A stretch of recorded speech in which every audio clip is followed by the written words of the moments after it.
ஒரு விசித்திர மனிதன். இதன் ஆசிரியர் ஆண்டன் செக்காவ். இரவு 12 மணி அளவில் ஒரு உயரமான நபர், தலையில் உருளை தொப்பியும் போர்வை உடனான மேலங்கியும் அணிந்த ஒருவன், மரியா பெட்ரோனா கோஷ்கின் என்ற பிரசவக்காரி வீட்டு வாசலில் வந்து நின்றார். அந்த இலையுதிர்கால இருட்டில் அவருடைய முகமோ கைகளோ தெரியவில்லை. ஆனால் அவர் இரும்பும் விதத்திலும் அவர் அழைப்பு மணியை அடிக்கும் தோரணையிலையும் ஒருவிதமான நிதானமும் உறுதியும், ஏன் ஒரு கௌரவமான கம்பீரமும் கூட தென்பட்டது. 3வது முறை மணி ஒலித்த பிறகு கதவு திறந்தது. மரியா பெட்ரோனாவே நேரில் வந்தார். தனது வெள்ளை உட்பாவாடைக்கு மேல் ஒரு ஆணின் மேலங்கியை அவசரமாக போர்த்திருந்தார். அவர் கையில் பிடித்திருந்த பச்சை நிற நிழற்குடை கொண்ட சிறிய விளக்கு. தூக்க கலக்கத்தில் இருந்த அவருடைய பருக்கள் நிறைந்த முகம், மெலிந்த கழுத்து மற்றும் தொப்பியிலிருந்து நழுவி விழுந்த செந்நிற கூந்தல் ஆகியவற்றின் மேல் ஒரு பச்சை நிற ஒளியை படச் செய்தது. நான் பிரசவக்காரியை பார்க்கலாமா என்று அந்த நபர் கேட்டார். நான் தான் பிரசவக்காரி, உங்களுக்கு என்ன வேண்டும்? அந்த நபர் வீட்டுக்குள் நுழைந்தபோது மரியா பெட்ரோனா தன் முன்னே ஒரு உயரமான நல்ல கட்டுக்கோப்பான மனிதர் நிற்பதை கண்டார். அவர் இளையவர் அல்ல, ஆனால் அடர்த்தியான பக்கவாட்டு மீசையோடு அழகான மற்றும் கண்டிப்பான தோற்றம் கொண்ட முகத்தை கொண்டிருந்தார். நான் ஒரு கொலிஜியட் அசாசர், என் பெயர் கிரிகோ என்று அவர் அறிமுகப்படுத்தி கொண்டார். என் மனைவிக்கு பிரசவம் பார்க்க உங்களை அழைத்து செல்ல வந்திருக்கிறேன். தயவு செய்து கொஞ்சம் சீக்கிரம் கிளம்புங்கள். சரி சரி என்ற பிரசவக்காரி, நானும் உடனே உடை மாற்றிக்கொண்டு கிளம்பி வருகிறேன். அதுவரை நீங்கள் வரவேற்பறையில் காத்திருக்கவும் என்றாள். கிரிகோ தனது மேலங்கியை கழற்றிவிட்டு வரவேற்பறைக்குள் சென்றார். அந்த விளக்கின் பச்சை நிற ஒளி, ஒட்டு போடப்பட்ட வெள்ளை உறைகள் கொண்ட மலிவான நாற்காலிகள், பரிதாபமாக தெரிந்த பூச்செடிகள் மற்றும் ஐவி படர்கொடிகள் சுற்றியிருந்த தூண்களின் மீது சிதறி கிடந்தது. அந்த ஜெரேனியம் பூக்களின் வாசையும் கிருமி நாசினியான கார்பாலிக் நெடியும் வீசியது. சுவரில் இருந்த சிறிய கடிகாரம் ஒரு புதிய மனிதனின் வருகையால் வெட்கப்பட்டது போல் மிகவும் மெதுவாக டிக் டிக் என சத்தமிட்டது. 5 நிமிடங்களுக்கு பிறகு மரியா பெட்ரோனா குளித்து உடையணிந்து தனது பணிக்கு தயாராகி அறைக்குள் வந்தார். புறப்படுவோம். ஆமாம், நீங்கள் விரைவாக வர வேண்டும் என்று கிரிகோ கூறுகிறார். அதோடு ஒரு விஷயத்தை இப்போதே கேட்டுவிடுவது பொருத்தமாக இருக்கும். உங்கள் சேவைக்காக நீங்கள் எவ்வளவு கட்டணம் வசூலிப்பீர்கள்? எனக்கு சரியா தெரியவில்லை என்று மரியா பெட்ரோனா ஒருவித சங்கடமான புன்னகையுடன் கூறுகிறார். நீங்கள் எவ்வளவு கொடுக்கிறீர்களோ அவ்வளவு. இல்லை, எனக்கு அது பிடிக்காது என்று கிரியாகோ அந்த பிரசவக்காரியை மிகவும் நிதானமாக பார்த்து கூறுகிறார். முன்கூட்டியே ஒரு முடிவுக்கு வருவது தான் சிறந்தது. நான் உங்களை சுரண்ட விரும்பவில்லை. நீங்களும் என்னை சுரண்ட வேண்டாம். தேவையற்ற மனக்கசப்புகளை தவிர்க்க நாம் முன்கூட்டியே ஒரு ஒப்பந்தம் செய்து கொள்வது புத்திசாலித்தனம் என்றார். உண்மையாகவே எனக்கு தெரியவில்லை. இதற்கென நிலையான கட்டணம் ஏதும் இல்லையே. நானும் உழைப்பவன்தான், பிறருடைய உழைப்பை மதிக்க பழகியவன். எனக்கு அநீதி இழைப்பது பிடிக்காது. நான் உங்களுக்கு குறைவாக கொடுத்தாலோ அல்லது நீங்கள் என்னிடம் அதிகமாக கேட்டாலோ அது எனக்கு வருத்தத்தையே தரும். எனவே உங்கள் கட்டணத்தை நீங்கள் சொல்ல வேண்டும் என்று நான் பிடிவாதமாக கேட்கிறேன். சரி, பொதுவாக பலவிதமான கட்டணங்கள் வசூலிக்கப்படுகின்றன. உங்கள் தயக்கத்தை கருத்தில் கொண்டு எனக்கு இது புரியவில்லை என்பதால் நானே தொகையை நிர்ணயிக்க வேண்டிய கட்டாயத்தில் இருக்கிறேன். நான் உங்களுக்கு 2 ரூஃபில்கள் தருகிறேன். அடக்கடவுளே என்று கூறிய மரியா பெட்ரோனா மிகவும் மிகவும் முகம் சிவந்து போனார். பின்வாங்கினார். 2 ரூபில்களை பெறுவதற்கு பதிலாக நான் சும்மாவே பிரசவம் பார்க்கிறேன். உங்களுக்கு சம்மதம் என்றால் 5 ரூபில்கள் கொடுங்கள். 2 ரூபில்கள் தான் தருவேன். ஒரு கோப்பை கூட கூடுதலாக தர முடியாது. நான் உங்களை சுரண்ட விரும்பவில்லை. அதே சமயம் என்னிடமும் அதிக கட்டணம் வசூலிப்பதையும் நான் அனுமதிக்க மாட்டேன். உங்கள் விருப்பம் எப்படியோ, ஆனால் 2 ரூபில்களுக்காக நான் வரமாட்டேன். ஆனால் சட்டப்படி மறுப்பதற்கு உங்களுக்கு உரிமை இல்லை. சரி, நான் இலவசமாகவே பிரசவம் பார்க்க வருகிறேன். இலவசமாக உங்களை நான் அழைத்து செல்ல மாட்டேன். எல்லா வேலைக்கும் ஊதியம் வழங்கப்பட வேண்டும். நானும் உழைப்பவன். அந்த புரிதல் எனக்கு இருக்கிறது. 2 ரூபில்களுக்காக வரமாட்டேன் என்று மரியா பெட்ரோனா மென்மையாக பதிலளித்தாலும், உங்களுக்கு வேண்டுமானால் நான் இலவசமாகவே வருகிறேன் என்றாள். அப்படியென்றால் வீணாக உங்களை தொந்தரவு செய்வதற்கு வருந்துகிறேன். உங்களிடம் விடை பெற்றுக் கொள்கிறேன் என்றார். நிஜமாகவே நீங்கள் ஒரு விசித்திரமான மனிதர்தான் என்று மரியா பெட்ரோனா அவரை வாசல் வரை வந்து வழி அனுப்பியபடி கூறினார். உங்களுக்கு திருப்தி என்றால் நான் 3 ரூபில்களுக்கு வருகிறேன் என்றாள். கிரிகோ நெற்றியை சுருக்கி தரையே உற்று பார்த்தபடி முழுதாக 2 நிமிடங்கள் யோசித்தார். பிறகு உறுதியான குரலில் இல்லை என்று கூறிவிட்டு தெருவில் இறங்கி நடந்தார். திகைத்து போன அந்த பிரசவக்காரி குழப்பத்துடன் கதவை தாளிட்டு விட்டு மீண்டும் தனது படுக்கை அறைக்கு சென்றார். அவர் பார்க்க அழகாக மரியாதைக்குரியவராக இருக்கிறார். ஆனால் என்ன ஒரு விசித்திரம்! அட கடவுளே, இந்த மனுஷனை காப்பாற்று என்று எண்ணியபடி படுக்கையில் சாய்ந்தாள். ஆனால் அரை மணி நேரம் கூட கழியவில்லை. மீண்டும் அழைப்பு மணி ஒலிப்பதை கேட்டாள். அவர் எழுந்து போய் பார்த்தபோது அங்கே மீண்டும் அதே கிரீகோ நின்றிருந்தார்.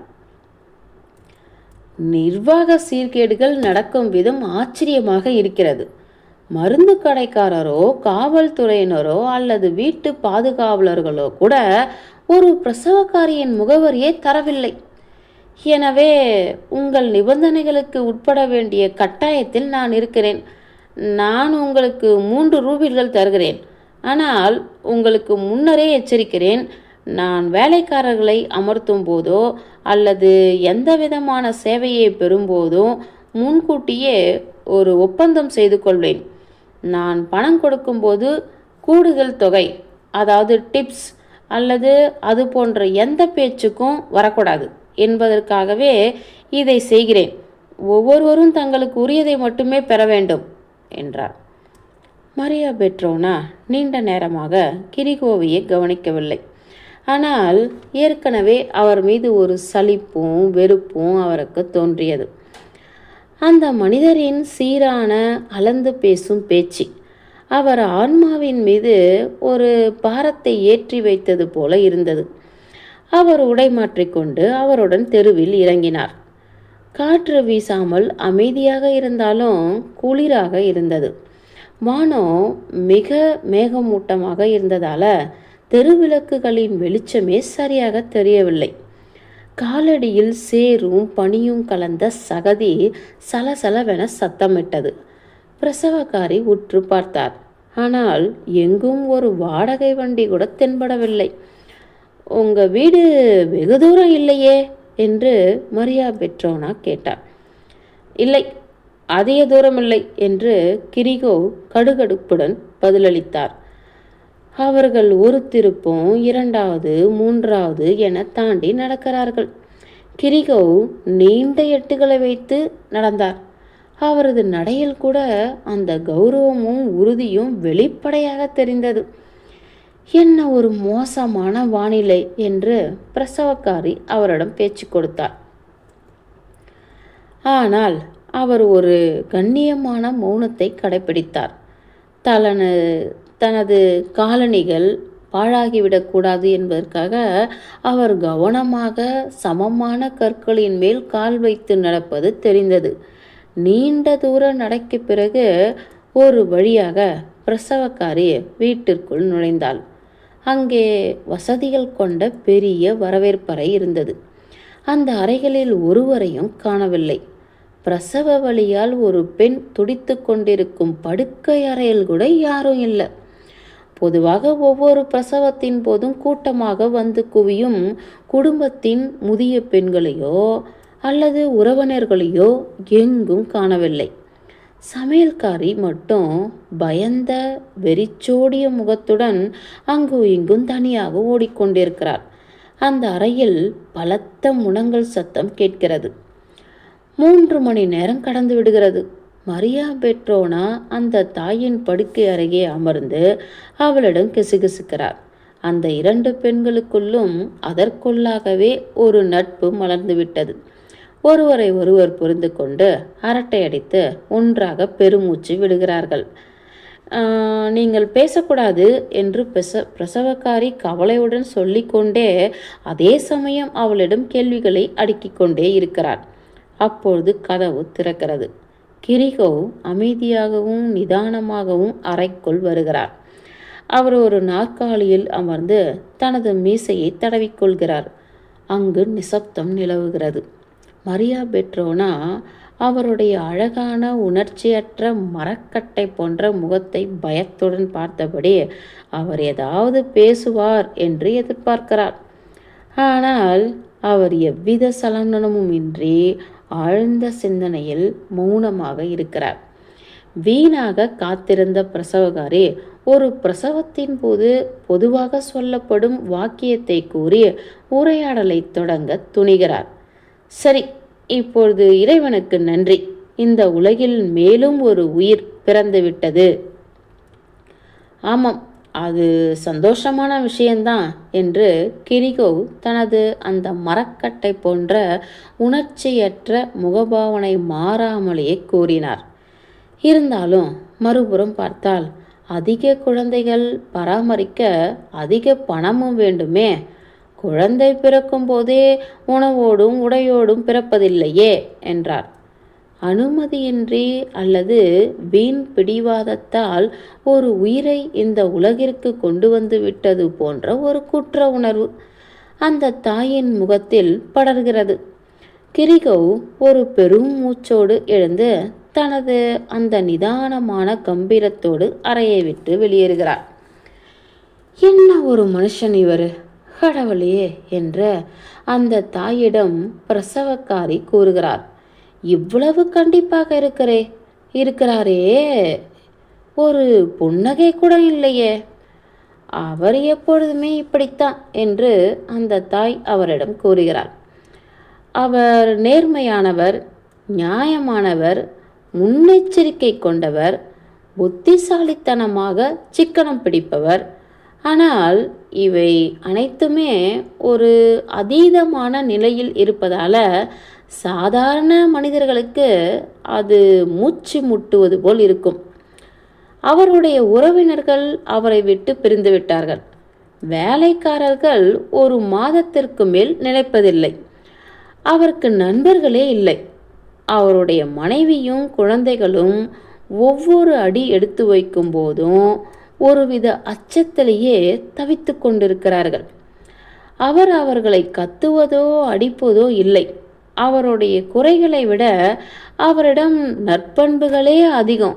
ஆனாலும் அவர் வீட்டை விட்டு வெளியே சென்றால் மட்டுமே அவர்கள் அனைவரும் நிம்மதியாகவும் சுதந்திரமாகவும் உணர்கிறார்கள். அது ஏன் அப்படி என்று அந்த பெண்ணாலேயே சொல்ல முடியவில்லை. பாத்திரங்களை சரியாக கழுவி அலமாரியில் வைக்க வேண்டும் என்று படுக்கை அறைக்குள் நுழைந்தபடி கிரிகோ கூறுகிறார். இந்த பாட்டில்களை எடுத்து வைக்க வேண்டும், இவை பின்னொரு காலத்தில் பயன்படலாம் என்றார். அவர் சொல்வது மிகவும் சாதாரணமான எளிய விஷயங்கள்தான். ஆனால் ஏனோ அந்த பிரசவக்காரிக்கு ஒருவித பதற்றமும் தொற்றிக்கொள்கிறது. அந்த மனிதரை பார்த்து அவர் பயப்படத் தொடங்குகிறார். அவருடைய ஒவ்வொரு காலடி சத்தத்தையும் கேட்கும்போது அவர் உடல் நடுங்குகிறது. மறுநாள் காலை அவர் கிளம்ப தயாராகும்போது உணவருந்தும் அறையில் கிரிகோவின் இளம் வயது மகனை காண்கிறாள். கிரிகோவின் மகன் ஒரு பள்ளி மாணவன். வெளிரிய முகத்துடன் மழுங்க வெட்டப்பட்ட தலைமுடியுடன் அங்கே அமர்ந்து தேநீர் அருந்து கொண்டிருந்தான். அவனுக்கு எதிரே நின்று கொண்டிருந்த கிரிகோ தனது உணர்ச்சியற்ற சீரான குரலில் அவனிடம் சொல்லி கொண்டிருந்தார். உனக்கு உண்ணத் தெரிந்திருக்கிறது, அதே போல உழைக்கவும் தெரிய வேண்டும். நீ இப்பொழுதுதான் ஒரு வாய் உணவை விழுங்கினாய். ஆனால் அந்த ஒரு வாய் உணவு காசு கொடுத்து வாங்கப்பட்டது என்பதையும் அந்த காசு உழைப்பினால் கிடைக்கிறது என்பதையும் நீ யோசித்திருக்க மாட்டாய். நீ உண்ணும் போதும் அதை சிந்தித்து பார்க்க வேண்டும் என்றார். அந்த சிறுவனின் கலையிழந்த முகத்தை பிரசவக்காரி பார்க்கிறாள்.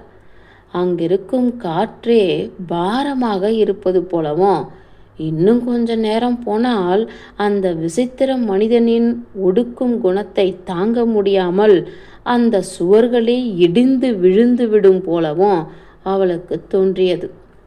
பயத்தினால் நிலை குலைந்து அந்த மனிதன் மீது கடுமையான வெறுப்பை உணர்ந்த மரியா பெட்ரோனா தனது மூட்டை முடிச்சுகளை சுருட்டி கொண்டு அங்கிருந்து அவசர அவசரமாக வெளியேறினார். பாதி தூரம் வந்த பிறகுதான் தனக்கு வரவேண்டிய அந்த 3 ரூஃபில்களை கேட்க மறந்துவிட்டோமே என்று அவருக்கு ஞாபகம் வந்தது. ஆனால் ஒரு நிமிடம் நின்று யோசித்தவர், போனால் போகட்டும் என்பது போல தனது கையை உதறிவிட்டு தன் பயணத்தை தொடர்ந்தார். முற்றம்.